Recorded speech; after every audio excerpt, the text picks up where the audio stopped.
যখন একজন রাজনীতিবিদ ওনার উপরে চলে যায় একটি ঘটনা বা ওই সংবাদটি ওনার বিপক্ষে যায়, তখন ওরা তো চানই হচ্ছে যাতে এটা আমরা প্রকাশ না করি। তো আসলে মফস্বলে আমরা যারা সাংবাদিকতা পেশায় নিয়োজিত আছি, আমাদেরকে তো একটু একটু এই চ্যালেঞ্জটা মোকাবেলা করতেই হয়। তো এটি ক্ষেত্র বিশেষ হয়ে থাকে। তো একটা রাজনৈতিক একটা চাপ তো থাকেই।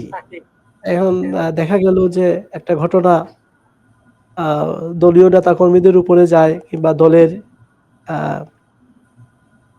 জন্য ক্ষতিকর হয়, কিন্তু এটি তো নিউজ। এক সময় এই নিউজটি যাতে আমরা না করি, না করা হয়, বিভিন্ন ভাবে ওনারা ইয়ে করে থাকেন। সাধারণ সামাজিক মানুষ তো এটি জানতে চায়। আমাদের কাজ হচ্ছে এগুলো তুলে ধরা। যে বিষয়গুলো আসবে সামনে, এগুলো তুলে ধরা হচ্ছে সাধারণ মানুষের জন্য আমরা তুলে ধরি। কিন্তু যখন একজন রাজনীতিবিদ ওনার উপরে চলে যায় একটি ঘটনা বা ওই সংবাদটি ওনার বিপক্ষে যায়, তখন ওরা তো চানই হচ্ছে যাতে এটা আমরা প্রকাশ না করি। তখন ওনারা নানাভাবেই আমাদের মফস্বলের সাংবাদিকদের চাপ দিয়ে থাকেন। অনেক সময় হচ্ছে প্রশাসন হচ্ছে একটা বিষয়। প্রশাসন কিন্তু রাজনৈতিক যে সরকার থাকেন, সরকার নিয়ন্ত্রিত তাকে অনেক সময় প্রশাসন দিয়েও চাপ দেওয়া হয়।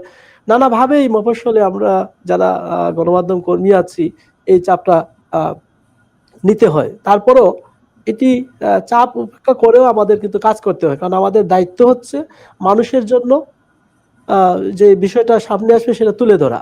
আমরা সেটা ঝুঁকি নিয়ে আমরা তুলে ধরি, এবং মফস্বলের সাংবাদিকরা সেটাই তুলে ধরেন।